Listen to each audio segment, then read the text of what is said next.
Jews. The Jews have more Torah. The question is, when you study Torah,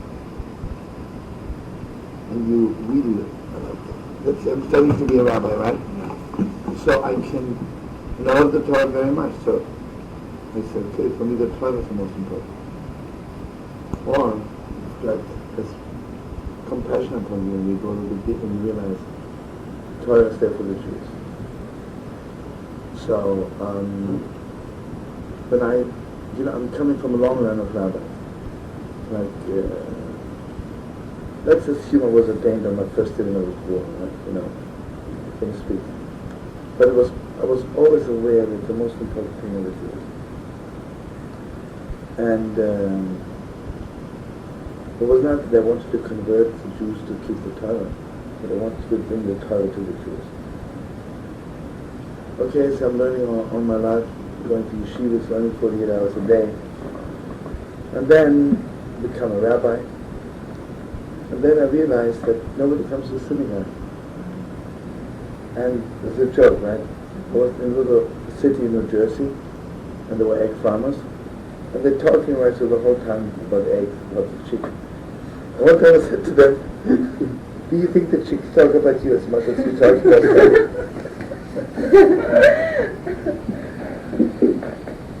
It's not fair. The chicken never talk about you. You talk about them all the time. Shlomo, I'm sorry for interrupting. I just want to. I'm trying to frame this also. Because we are a magazine for students. Yeah. I mean, you have a very special appeal to young people. I mean, is that? You're. I'll tell you why. Because.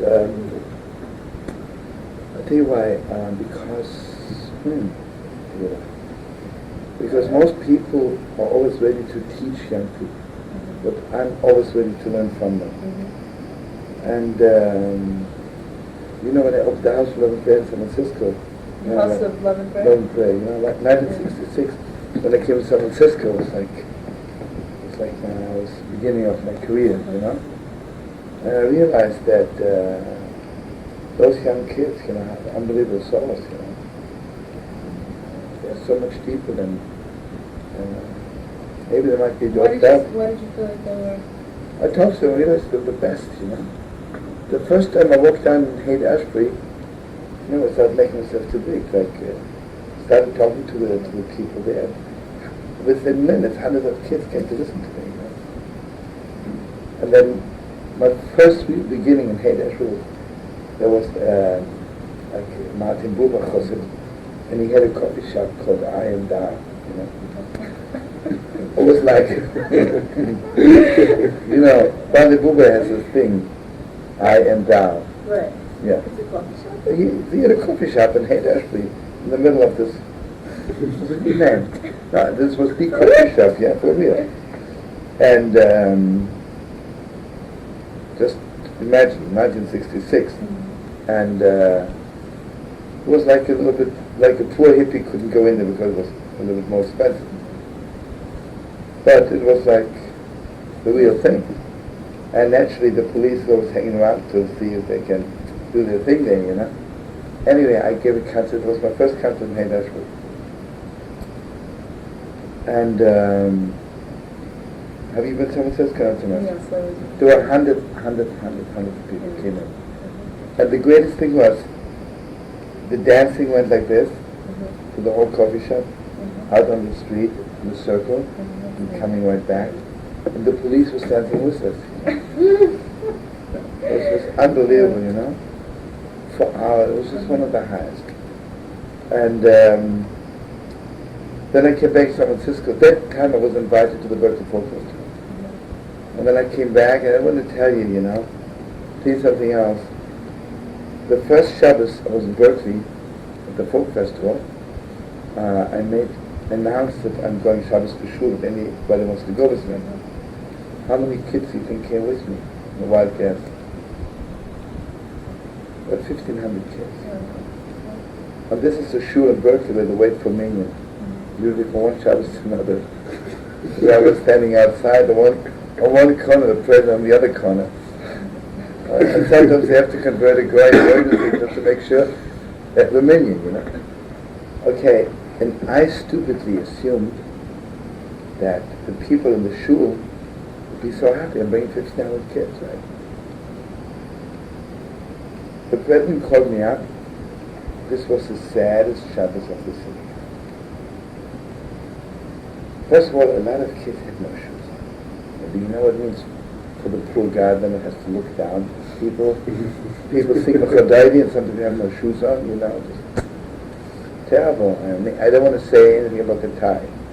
I can understand. God has understanding if you don't wear a tie. But if you don't wear shoes, and I didn't believe my ears. I didn't believe my ears. Please help me out. I was once in another city, started making myself too big. Now in the 60s, kids were open for everything. It's a big university. I was invited by the religious department. I was there for 3 days.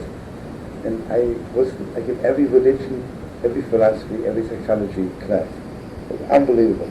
So on those 3 days, I met thousands of kids, you know. Unbelievable. Like hundreds of kids were with me, and we would go from one place to the other. And it was unheard of. So, stupidly, I had to leave Friday morning. Thursday night, I said to the rabbi, I called up the Orthodox rabbi, and I said, I have here 1,000 kids who want to come to shul next Friday. What do you think he said? No. He got all shook up. And the president was also there, and he says, no, you could maybe invite maybe 10, maybe 15. Yeah. And you see, I want you to know, this rabbi is now the head, one of the heads of the Teshuva movement, suddenly, you know.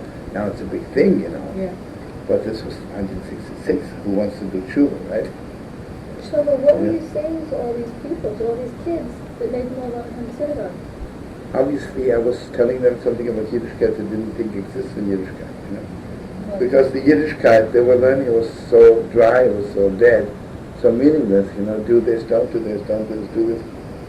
Nothing which went to the heart of their hearts, you know. They wanted to hear something real, you know. What topics did you talk about? What came to my head at that moment, you know. I never know before what I'm going to say, you know. Really?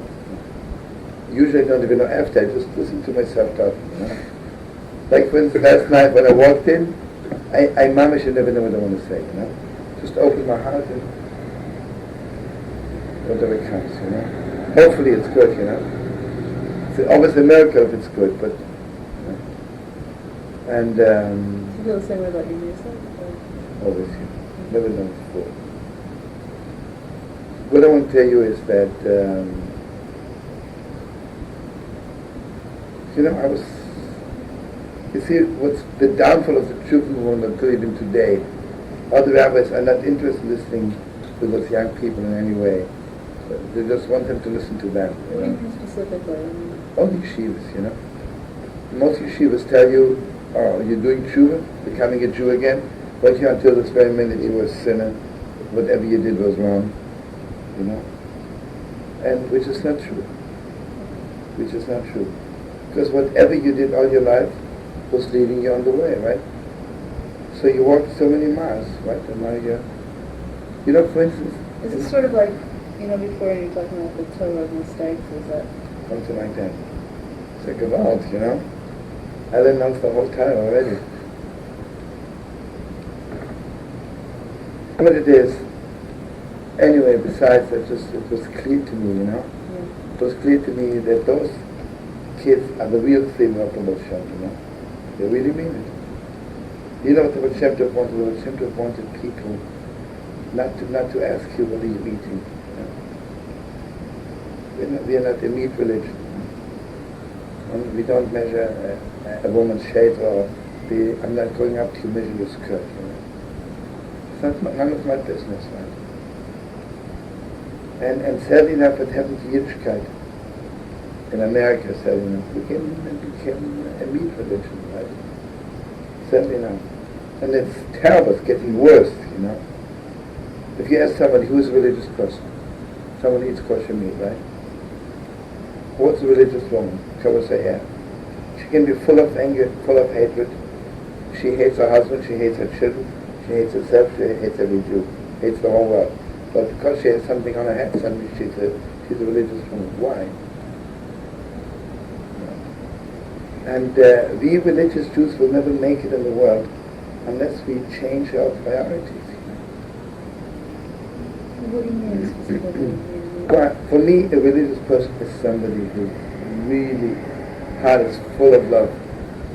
Who mamish loves the world, loves his wife, loves his children, loves the world, cares for the world. Says the right thing. I'll tell you as an example, a way out example. Okay, here in Miami Beach, give me something to drink there, let's come back there. Good. Yeah. We have a meeting at Miami Beach, and in the audience was some Jews, some non-Jews, right? And I was learning, I was learning from Ishbitzer. I don't know if you heard the name of me mentioning it. It's a Rebbe, a whole dynasty, one of the biggest dynasties in Poland.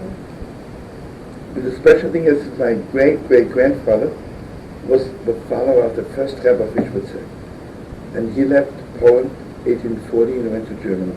That's how this part of my family went to Germany. It's the deepest, like the Torah of learning yesterday. So real, It's something you need every second of your life. Anyway, so I'm saying some deep Torahs. Then suddenly one says, I want to tell you a good story. Good. Just remember they're Jews and they're non-Jews in the audience. He says, I want you to know that at one point a person comes to Rebbe and he says, I'm marrying a non-Jewish girl. The Rebbe doesn't say a word. The Rebbe says, takes out his cigarette and says, can you give me some fire? No. So the boy gives him fire. Let's say it was 10 minutes after 2. Right? Put the Rebbe's cigarette in fire. That very moment, something happened to the non-Jewish girl in the city and she burned to death. It's an unbelievable story, right? Mom should put it all together. This boy gives light to a cigarette, and in the meantime, his girlfriend, the non-Jewish girl, died in fire. And he tells us to show how holy the Rebbe's are. Let me ask you something. This non-Jewish girl, maybe you should marry her. She doesn't deserve to be killed. What kind of talk is that? This is warm in your head, I said to the people, something? I could swear to you the story is not true. It just doesn't make sense, We shouldn't have died, And this is a story he tells to turn people on to Yiddishkeit, right?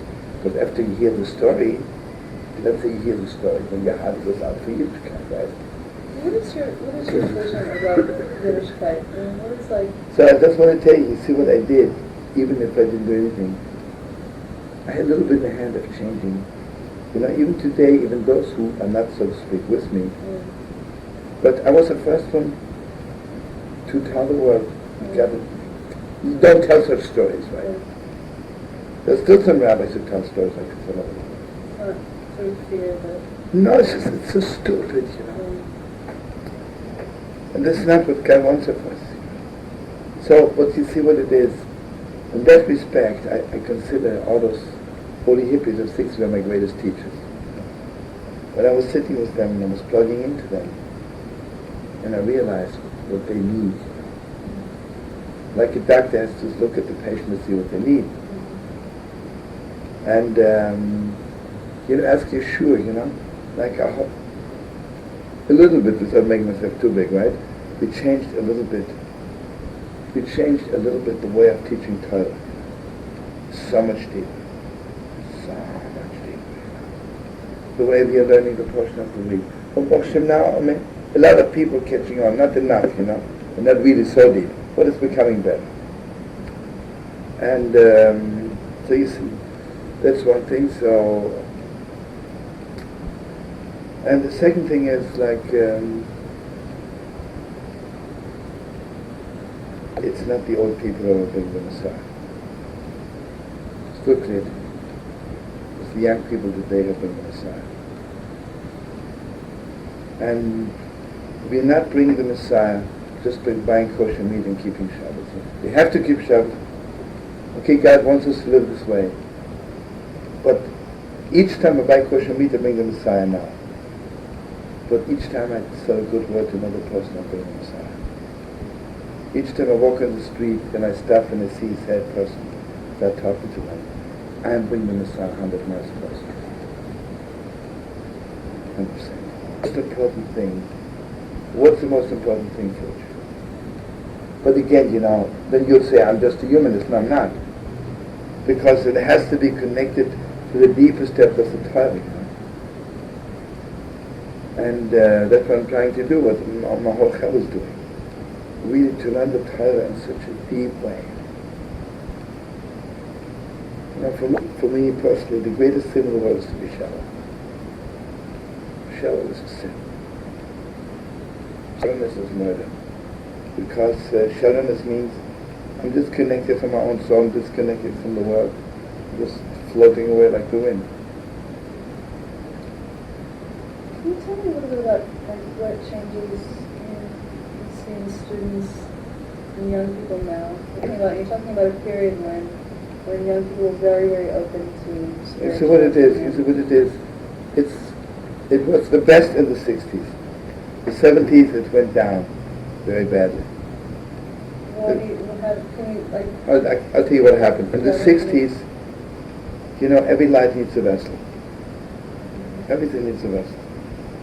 I love a girl very much, but I say, listen, we don't have to talk, we don't ever to meet, I just love you. It doesn't go this way. Because it has to be real in this world.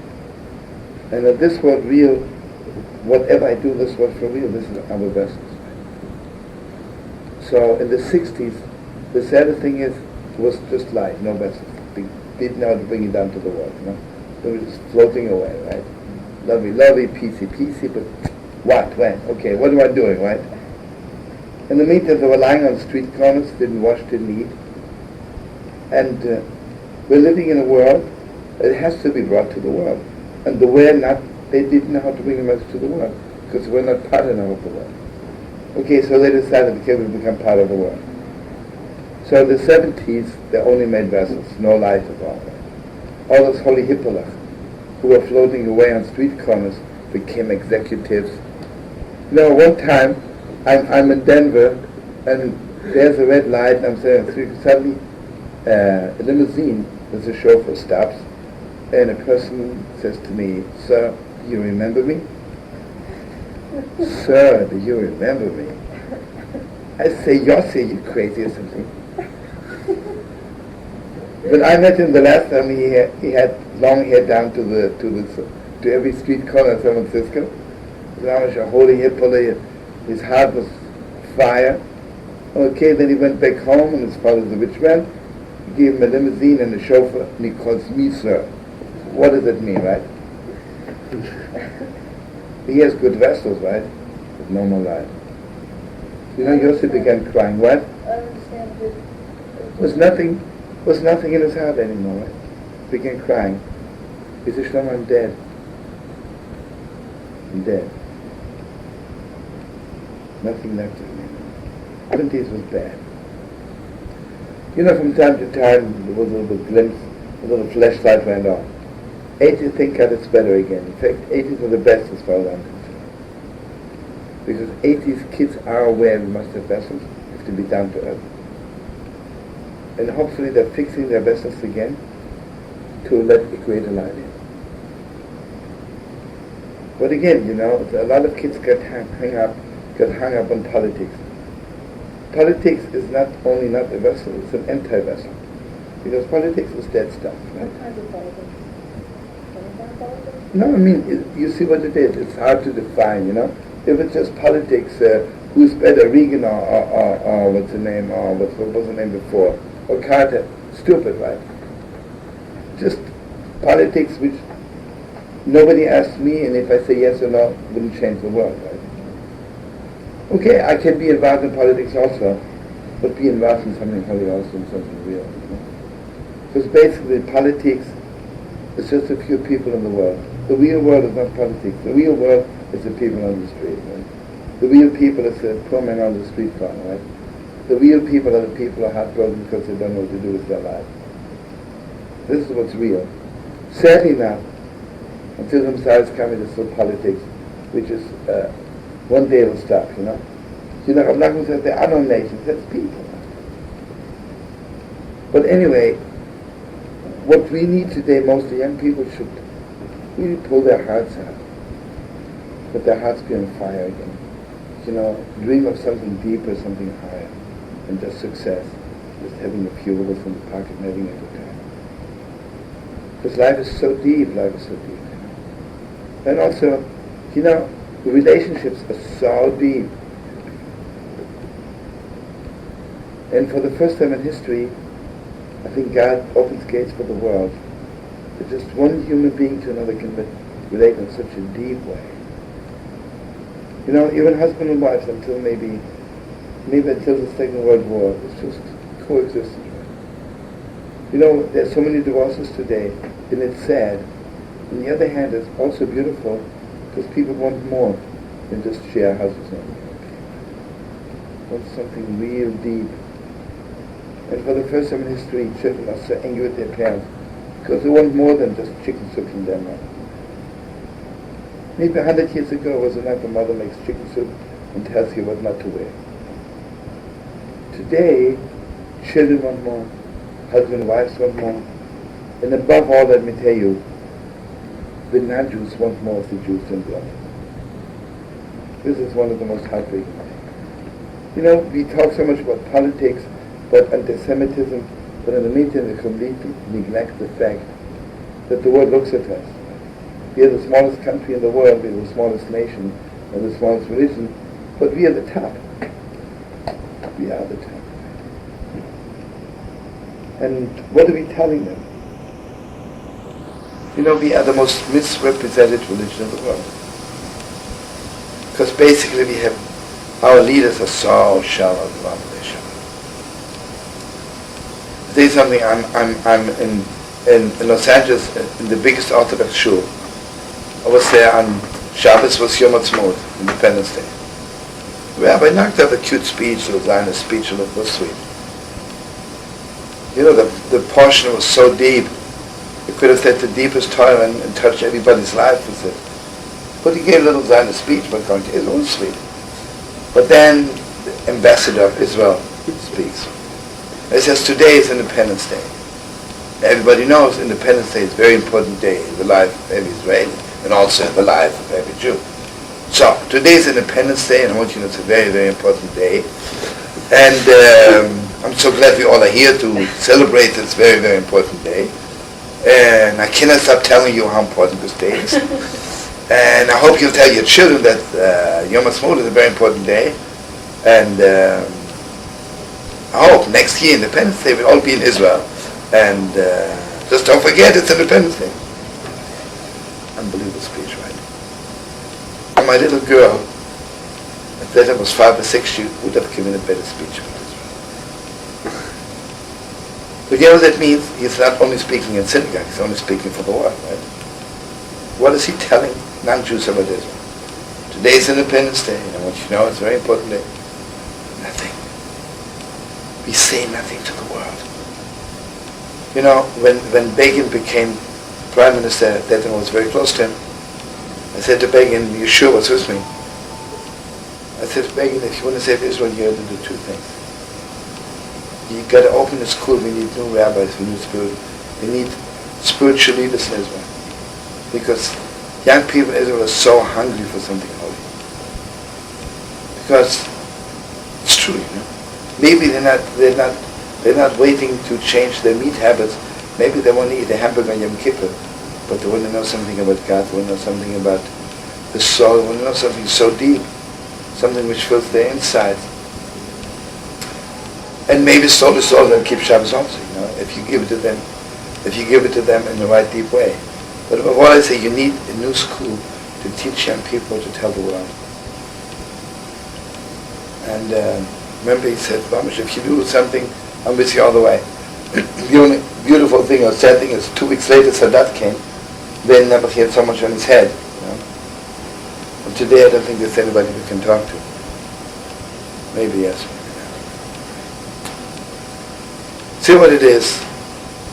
In Israel, the religious leaders don't know how to bring religion to them. They have no idea how to bring Yiddishkeit to the Israelis. Because one thing the lowest non-religious person knows, religion has to be deeper than just which salami to eat. The religion has to be deeper than just what not to do on Shabbos. And Shabbos has to be deeper than just not turning on light or not going to the beach. And you know something, Gewalt Shabbos is so beautiful. You know, God gave us heaven. God gave us heaven. Everybody wants to taste a little bit of heaven. And we have it all, you know. We got it. You know, my thing is always, Yiddishkeit is like this. You have everything in the kitchen and nothing on the menu. You know, you walk in and say, what's Yiddishkeit? They shut a few stupid things. So that's what my Chavon are trying to do. Make Yiddishkeit deeper. And to reach people on the deepest level. Somebody wants to be touched. You know when, let's say I say hello to you, right? You want me to touch your hand, right? Shake your hand. It's a very deep thing, right? You know, I was learning last night, I didn't say it, but you know, what is it to shake hands? To shake hands means that you can hold on to me. I'm such a good friend to you, you can hold on to me. But also, you know, you don't want me just to shake your hand, you want me to touch your soul. Right? You know, sometimes you shake a person's hand and they just touch the skin of your hand. Meaningless. Sometimes the person's touching your hand reaches your soul. You know, I remember when my first girl, Neshama, was 1 year old, and I have a very big library, and I have a whole, like in New York, the whole floor, thousands of books. And for me, it's very important that my kids should feel at home with books. So from the day on they could move, they took them down to the library, and Shlomo was playing with books. And I was learning, and suddenly she pulled my pants, and she couldn't reach so high yet. She was just pulling my pants. And suddenly I said, wow, she's pulling my pants, right? But she's reaching the deepest depths of my soul. Sometimes you can touch a person's pants, touch their soul. And sometimes you can put your hand on their soul and reach them. And people are waiting to be touched.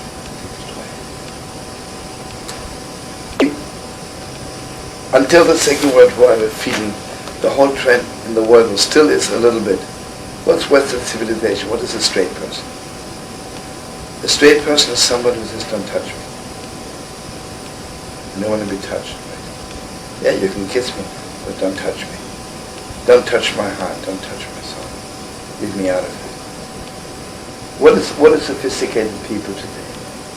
Tell each other jokes, use dirty language. Nothing, right? Nothing touches them. I tell in America that you go to a funeral, you're not sure if it's a wedding or a funeral. When you go to a wedding, you don't know if it's a funeral or a wedding. Because it's all the same. Hi, how you doing? What's going on? How's business? How's your daughter? Someone, how's your daughter? You know what the answer?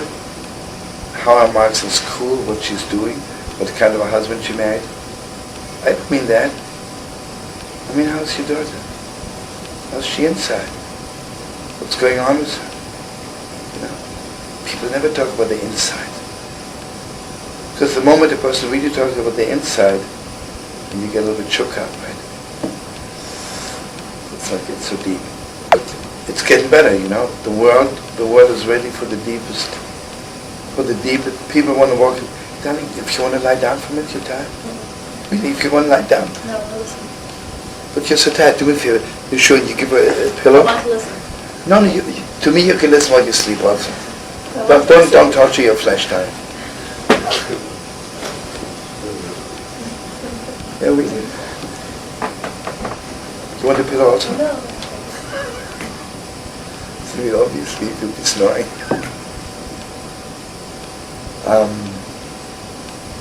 Yeshua was me, remember, you played in Ilzen.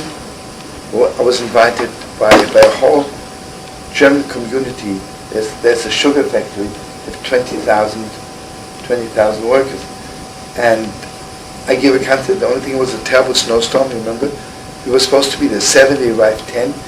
But the highway was completely snowed out, you couldn't see where you're going. So we had about 2,000 people. I went there, I don't even know. It was unbelievable. But I was singing with them, but I was talking about the deepest depths what Jews are all about. And what God wants of us. So deep. So real. It was heartbreaking. Just last week I was at a wedding. I'm sorry you didn't come to one of our weddings. Yeah. So this rabbi, first of all, the whole thing was a joke, right? He's a wedding rabbi, right? He does everything right. So stupid. And then it comes to breaking the glass. At the end of the ceremony, the groom breaks the glass, which is the deepest depths, right? There's millions of meanings. It's such a deep moment, So the rabbi was making jokes if the glass is thick, if it's thin, if you can break it or not. I thought to myself, go out. If I am a non-religious person, and you hear this rabbi talking, the religion has to offer. I'm not losing anything if I'm not with it. Yes. Yeah? When you talk about being able to relate to young people and learning from mistakes and that sort of thing, it seems like have you had, in your life, do you feel like you've gone that way? Do you feel like you've had that experience of learning from your mistakes? All the time. How, Let me tell you something. You know what kind of a fanatic I was when I was in yeshiva?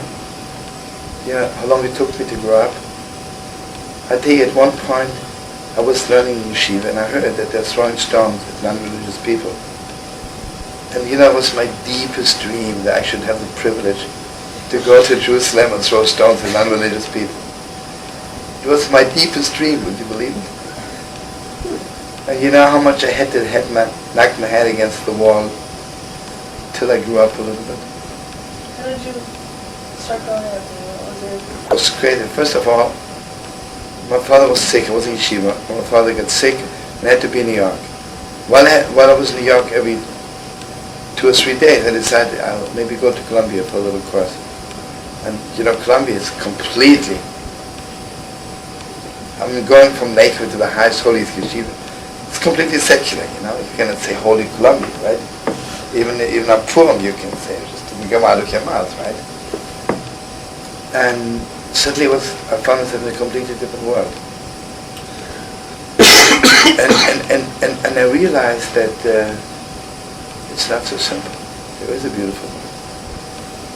When you learn yeshiva, you say there is no world, right? There is no world. Forget it. The world doesn't exist. You feel like in the yeshiva you think only spiritually?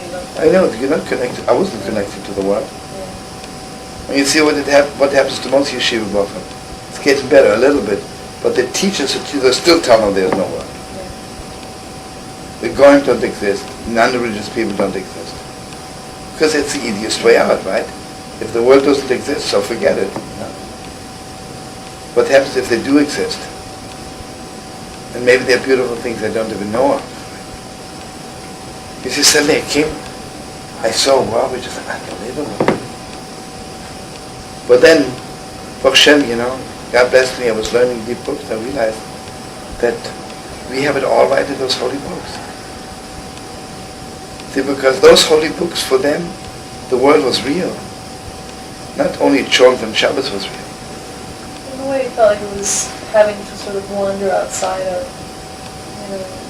the Jewish... Gewalt, something, I was nearly in every big city in the world, I walked the streets of the world day and night. There's probably thousands and thousands of people. Unbelievable privilege. Years, I don't think I ever went to sleep before 7 in the morning, Yeshua is my witness, right? We walked around all night long, talking to people, meeting people. So, greatest privilege of my life to know so many people. I still consider myself, Moshav, from all the rabbis today, I shook hands with more people than anybody. And I mean not only Jews, people. Period. Well, you see what it is. It's so easy to get swayed. It's so easy to get hung up on little politics. It's so easy to put your whole energy as it Shamir, as it Paris. That is one of the realities. I mean, it's like it is the system. And yeah, you have to be involved. yeah. But the question is, this is all there is to it. Well, what are the alternatives? No, listen to me, I can have a herring store, right? But if I talk all day about herring, it's also. Sure, you got to make a living. We're living in a real world, but this is not all there is real to the world. Politics is not the only reality of the world. It's the low reality. It's the lowest reality of the world. But it's a reality that has a lot of effect on our lives. I mean, yeah, good. It has, but if my whole Yiddishkeit is that I'm involved to think what the Goyim are thinking of me, then I'm not much of a Jew. What's today most reform or conservative, a bit Orthodox? What are they talking about? The rabbis get together. They're talking about politics. Instead of talking how to bring Yiddishkeit to the world, they're talking about politics. Remember, Yeshua and I were once in Paris, and we walk in, and there's a convention of all the rabbis of Europe. Talk about my holy colleagues are there. We got to go there. We walk in there, and there it was the time when Begin was. So they're sitting there, and they're thinking, and they're discussing. They should send a telegram to Begin. How should they write? Should they write as a name of Moreno, or our master, our teacher, and something else? Or should they just write to our friend, Mr. Begin? Either way, it doesn't matter. Because in 5 days from now, when Begin read the telegram, we read and throw the garbage. They sat there for 2 hours discussing this. I couldn't believe my ears. In Europe, 80% of Jewish kids assimilate. The world is burning. The world needs something good to happen to them. And they have nothing else to talk about a telegram, but the wording of the telegram for 2 hours. And then, remember, they saw us. They were a little bit ashamed. So then one rabbi says, anybody who is not a paying member of the Rabbinic Assembly of Europe has to leave. I'm going to tell you a good thing. Without knocking rabbis too much, I'll tell you a good thing. This is my definition of the Rabbis' Convention. Listen to me, when I was, so to speak, young and humble, I would go up in the summer to Monticello. How do you go up to Monticello? In a bus. Little lousy, little lonely bus. You go up there. I was very tired. I was asleep. You know, the way you sleep in a bus, you wake up every second. Behind me, I hear 2 people talking. One says, I want you to know I'm one of the most outstanding people on Wall Street. One of the most outstanding people, one of the top stockbrokers. What's an outstanding stockbroker? Is a multimillionaire, right? At least. He doesn't sit in a bus going to Monticello. And I think someone that's crazy. What's he doing on the bus in Monticello? And the lady next to him said that she is the best paid model of Saks Fifth Avenue. They make a few $100s an hour, right? She is not sitting on a bus going out to Monticello. But I was too tired to open my eyes. And they're telling each other stories. She said she was just the niece, and they filmed her on the beach. And he said just some big business in Rio de Janeiro. I just can't even tell how it. Finally I said, I don't care, I gotta open my eyes. Okay. The man was a little hobo who hasn't washed his shirt since his bar mitzvah. Just a little drunkard, right? Cute little drunkard. And the girl was never, the lady was never, she colored her hair red, which was so terrible red, you know. And also she most probably wore her great-grandmother's dress. Poor, mamish poor people. But you know what's so beautiful? They were so happy with each other. They knew what their mind each other. But they were so happy.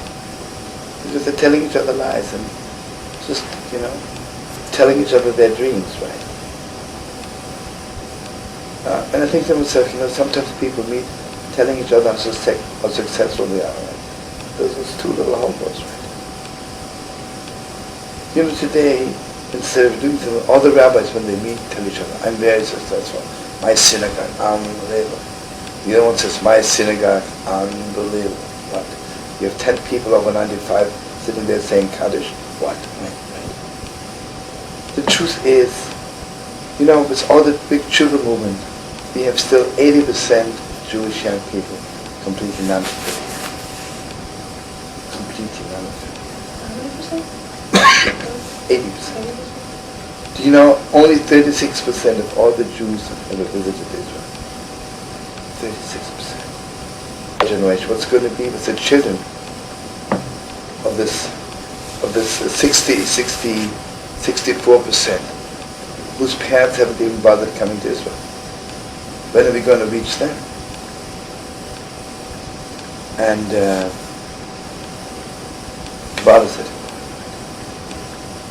Kabbalah said it. They do something. And the sad thing is that all the people who regulate the money, they talk about nonsense, right? You know, Anti-Defamation League is cute, right? The problem today is not anti-Semitism. It's a cute little minor problem. Listen, someone has a heart attack and he also has a little stomach ache. Are you talking about the heart attack or about the stomach ache?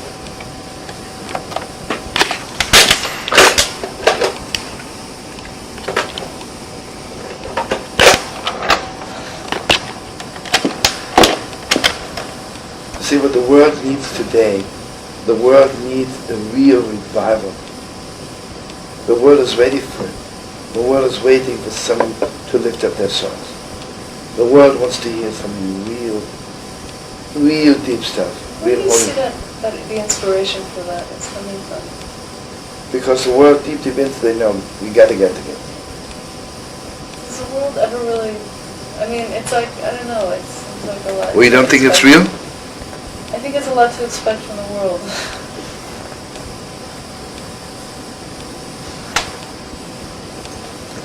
So someone has to start it. So the young people today, they have to start it. You know. But what they do, potential in the young people? I mean, see, until they are swayed of getting lost in politics and into defamation making and all kinds of stupid, unimportant things, you know. That's what I said. They all talk about the stomach ache of the world, but they never talk about the heart attack. one of the first things when I met you, you asked me was, I think you said something like you thought the Jewish student movement, maybe you're referring to Rujus in particular, I don't know, you thought it was too political. Yeah, it's true. I was once at their convention many years ago, and I don't say anything bad. All kids are good kids, but Say it and be honest, be frank. No, I love them, but there was nothing deep there. Nothing, no soul, no heart. And it's heartbreaking because they're the best material. And you know, if I'm a doctor and I can cure the world, in the meantime I just give them a little vitamin C, it's cute. But why aren't you taking your... activism and like, what? some Jewry and Ethiopian Jewry. It's all very, very important, right? But you need more than that. You need more than that. So much. Okay, so you bring all the Ethiopian Jews to Israel. So how are they greeted? You know why they're not greeted? Because Israel is not a soul people yet. Nobody teaches them how to relate to another human being. They don't even know how to relate to another Jew. The Russian Jews came to Israel, so what happened? They were so disappointed. Okay, one Jew, what's his name? Anatol Sharansky got a little honor at the airport. Lots of people made money on it, but for real. And today it's not so hard to be real. The world needs real people. And the world needs real people in the world. Yiddishkeit has to be more real. Yiddishkeit is not politics anymore. Because politics we have enough in the Knesset. The Knesset is like kindergarten, fighting over which kind of doll they should play with, right? I mean, it's a joke, right? The way they talk. Israel needs it. They're talking about the life of millions of people. And they talk like the question if they should buy apples or oranges. What do you mean when you say, if someone comes to you and says, okay, what do you recommend? What is your message? Okay, the message is I cannot, It's nothing I can do for you in a second. It takes a lifetime of dedication to learn more, to be more sensitive to people. I can meet you and ask you, what did you eat for dinner, right? Or I can ask something real. Or I can ask, how do you feel? You say, fine. Or I cannot ask you anything, and yet you know inside, so you can tell me anything which is in your heart. What's up to me? And I don't become that in a second, So you have to train yourself. And really become a deep person. So people should be able to open their hearts to you. And the world needs people, real human beings. Human beings in God's image. And also Yiddishkeit has to be so much deeper, I was telling the Shabbos to the Chavah, the most important thing what we have to do is make Yiddishkeit beautiful again. Rav Kook says what exile did to us, it took away the beauty of Yiddishkeit, the beauty of the Jewish people. And beautiful